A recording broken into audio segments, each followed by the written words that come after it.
George Washington, a man who once stood on the battlefield as a soldier but later stood before a nation as its first president. He was not born a king. He was not raised for power.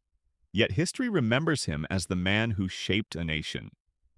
Today, we will tell you the story of how George Washington, an army commander, became the first president of the United States, and how his character, discipline, and decisions changed history forever.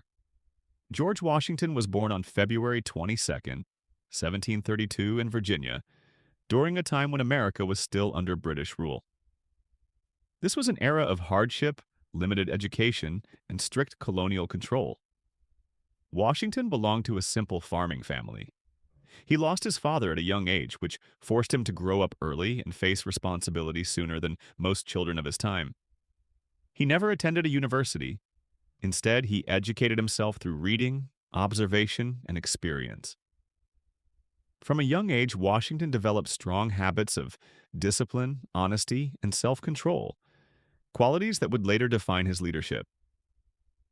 As a young man, George Washington joined the military service. He first served in the Virginia militia, where he gained practical experience rather than formal training.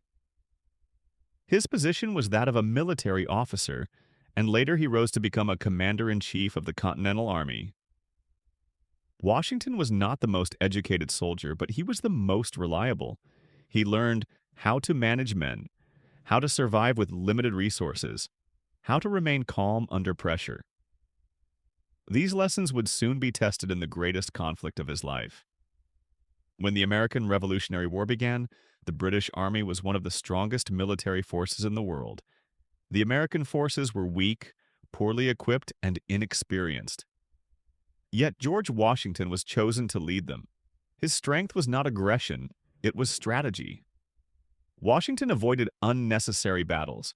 He focused on long-term survival, surprise attacks, and protecting his army. Even after defeats, he refused to surrender. He planned wars carefully, studying enemy movement, choosing defensive positions, using timing instead of force. Slowly, his leadership turned failure into resistance, and resistance into victory. Against all odds, the American forces won their independence. After the war, George Washington became a national hero. The people trusted him, not because he demanded power, but because he never asked for it. At a time when military leaders often became dictators, Washington did something unexpected. He stepped down from military command and returned to civilian life. This single act earned him immense respect and proved that his loyalty was to the nation, not to power. When America began forming its new government, the nation faced uncertainty, division, and fear of tyranny. There was only one man everyone trusted to lead without abusing power: George Washington. He entered political life not as a politician, but as a guardian of unity. In 1789, George Washington was elected the first president of the United States. Unanimously, there was no opposition, no competition, only trust. As president, George Washington achieved what no one before him had done.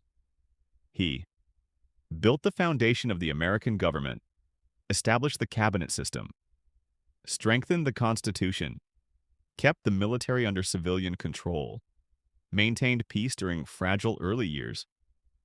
Most importantly, he refused absolute power.